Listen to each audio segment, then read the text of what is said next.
Para entender el campo de aceleraciones en la cinemática de fluidos, debemos recordar que el concepto de aceleración es esa variación de la velocidad respecto al tiempo, ¿cierto? Esa aceleración o ese vector aceleración, que es esa derivada de la velocidad respecto al tiempo, nosotros debemos recordar que la velocidad va a depender de la diferente posición que va a tener las partículas de fluidos a lo largo de su recorrido o a lo largo del tiempo. Por lo tanto, esta variaría tanto en su posición como en el tiempo. Las posiciones X, Y, Z y tiempo. Al resolver esta expresión con la regla de la cadena, nos quedaría de la siguiente forma, quedándonos la expresión de esa forma que está mostrada. Si nosotros recordamos, la velocidad va a depender de un cambio en la posición con respecto al tiempo. En este caso, la velocidad en X va a ser ese cambio de la posición con respecto al tiempo. En el caso de la componente en Y, sería en Y con respecto al tiempo. Y en el caso de la velocidad en Z, sería esa variación en Z con respecto al tiempo.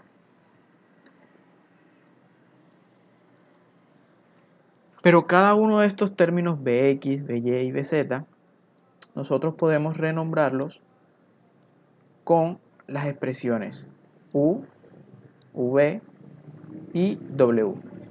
Entonces, dentro de la expresión que nosotros tenemos en la parte de arriba, miramos que esto corresponde al término de U, esta expresión corresponde al término de V y esta última expresión va a corresponder al término de W.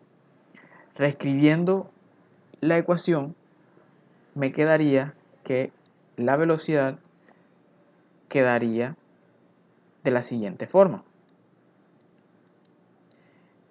Este término que está aquí, dt sobre dt, sería o se simplifica a 1, entonces no lo vuelvo a colocar debajo de esto, sino que simplemente colocaría lo que tengo o lo que me quedaría.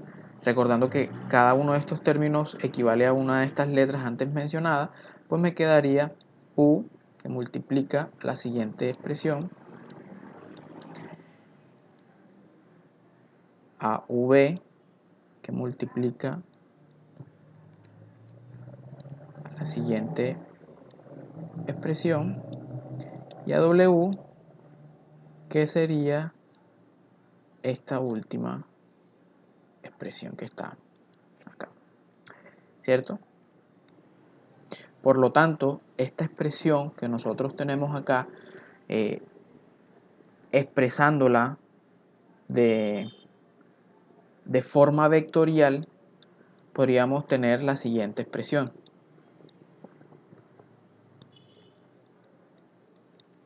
De forma vectorial, esa expresión me quedaría de la siguiente forma, donde A va a depender de variables en el espacio y de variables como el tiempo.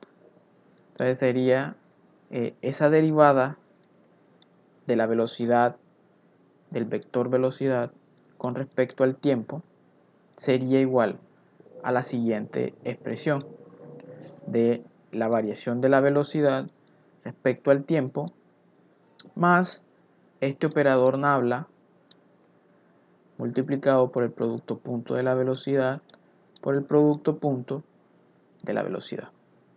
Cabe recordar que estos términos corresponden a la aceleración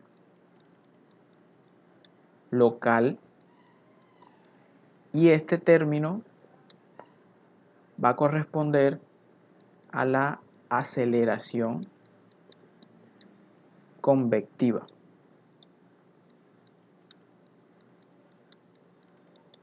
¿A qué hace referencia?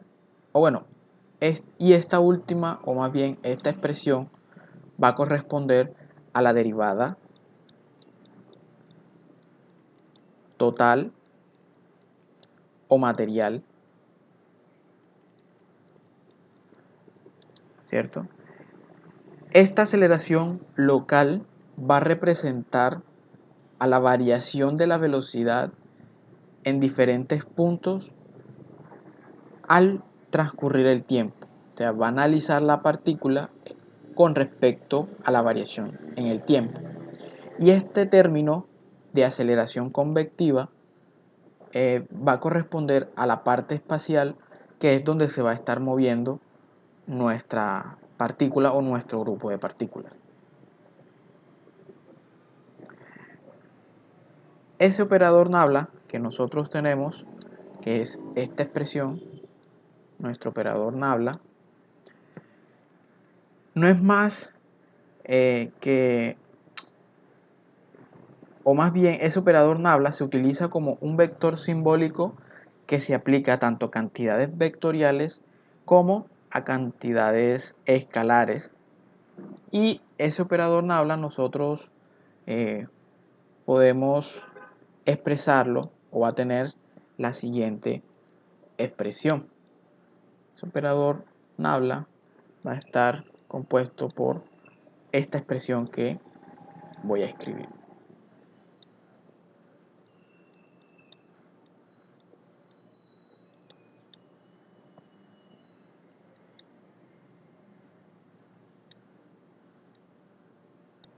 Simplemente es esa expresión que se utiliza como operador Nabla. Entonces, al saber que nosotros tendríamos dentro de nuestra aceleración o de nuestra derivada total o material de la velocidad con respecto al tiempo, una aceleración local y una aceleración convectiva, podríamos tener nuestra matriz de aceleración para cada una de las componentes, la cual nos quedaría de la siguiente manera. Para el caso o para la componente de la aceleración en X, tendría esta expresión.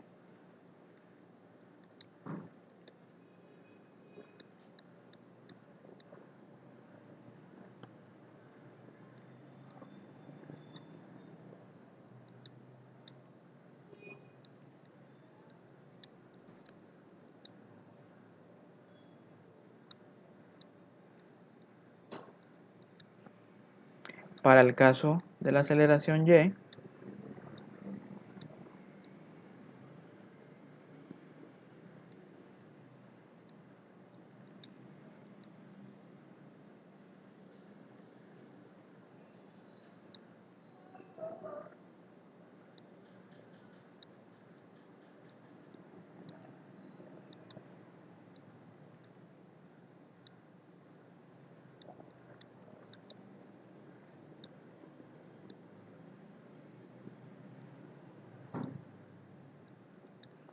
y para el caso de la aceleración en Z, me quedaría la siguiente expresión.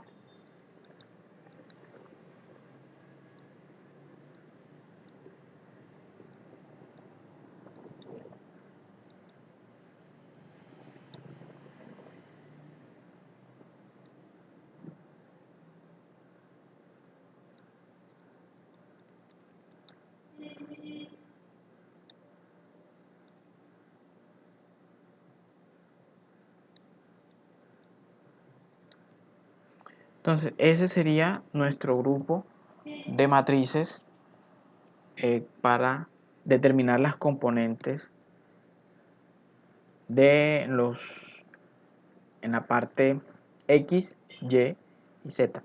Cabe resaltar que esta componente que voy a resaltar para cada uno de los ejes de las aceleraciones en los ejes X, Y y Z sería la parte o correspondería a la aceleración local, y el resto de términos correspondería a nuestra aceleración convectiva.